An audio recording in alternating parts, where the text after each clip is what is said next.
Well, Paul, that was quite a battle there at the end. What can you say about how your team was able to get out of this jam?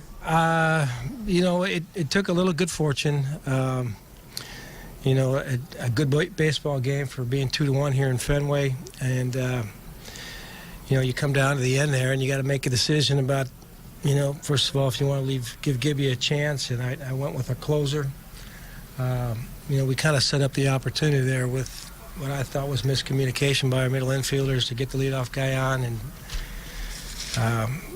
they did a nice job. They got the hit to right field by Pedroia. And a good battle with Bogarts. And when we get Big Poppy up there and we're just playing for the win, bring the guys in. We know if he hits it by the infielders, game's going to be over, but we took a chance and we got a ground ball. A nice play on both ends by Doze and by Centeno. And then, Ramirez lines out to right. So, somehow we put a 0 up there. But, Gibson was a story. We're improving. It took 2 pitches to fall behind tonight instead of 1. And, Mookie's on fire, and he got a hold of another one. But he settled down and minimized the damage there in the first, something we didn't do last night. And then he just started making pitch after pitch, inning after inning. And, we didn't have a lot of offense. We had some hits.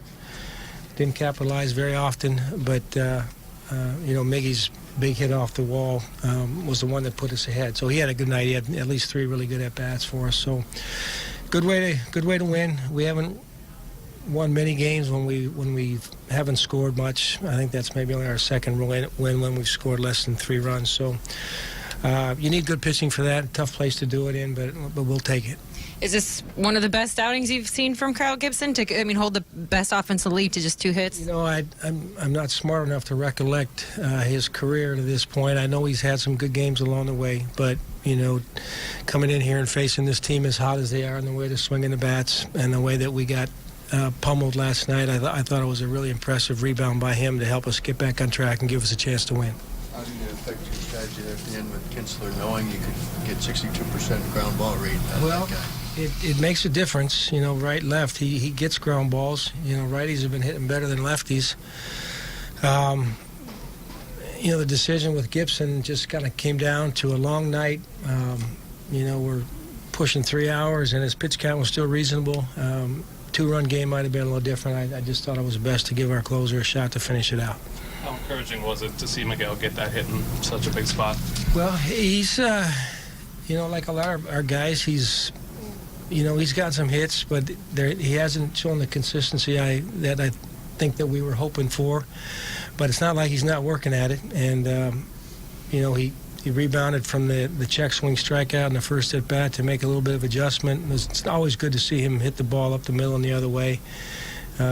He's quick enough to, handle the inside pitch and still keep his sights in the middle of the field, and he had 3 nice hits in that direction tonight.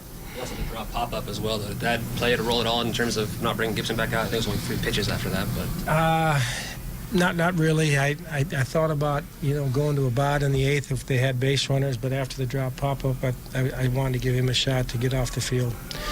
And then it was just a matter of deciding whether I wanted to pull the plug on him, which we did.